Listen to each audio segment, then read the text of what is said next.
এই 6 মাসের ভিতর মন্ত্রী পরিষদে ব্যর্থ হয়, অর্থাৎ তার কার্যক্রম সঠিকভাবে না পরিচালনা করতে পারে, তাহলে নাকি এই সরকার সেই মন্ত্রী পরিষদকে ঢেলে সাজাবে।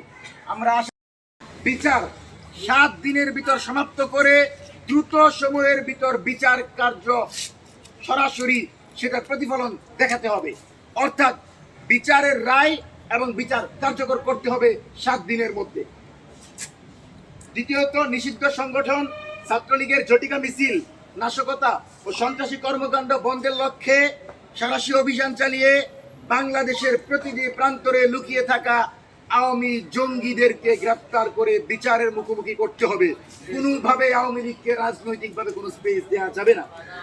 তৃতীয়ত, চট্টগ্রামে জুলাই গ্রাফিতি আঁকাকে কেন্দ্র করে জুলাই আন্দোলনের নেতৃবৃন্দের উপর যে সকল ছাত্র সংগঠনের নেতাকর্মীরা হামলা করেছে তাদেরকে চিহ্নিত করে সেই ছাত্র সংগঠন বহিষ্কার করবে, এবং নারীদের উপর যে সকল পুলিশ নির্যাতন চালিয়েছে তাদেরকে টেনে হিচড়ে নিয়ে গেছে সেই সকল পুলিশ সদস্যদেরকে দ্রুত সময়ের ভিতর চাকরি থেকে সেই দায় স্বরাষ্ট্রমন্ত্রীকে নিতে হবে।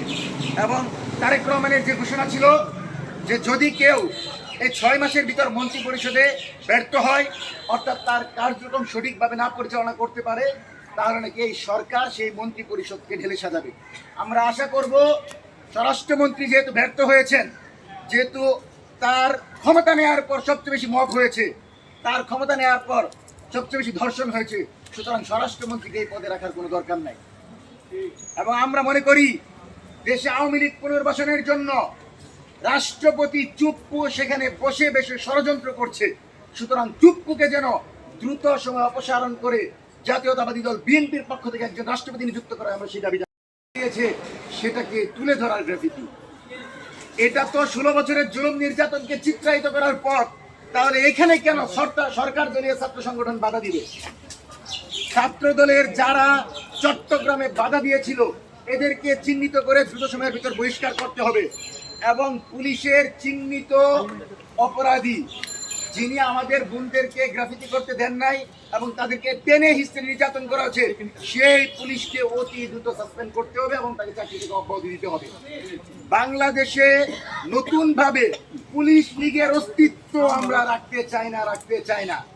পাশাপাশি পুলিশের বর্তমান আইজিপি তিনি অত্যন্ত চমৎকার একটি কাজ করেছেন।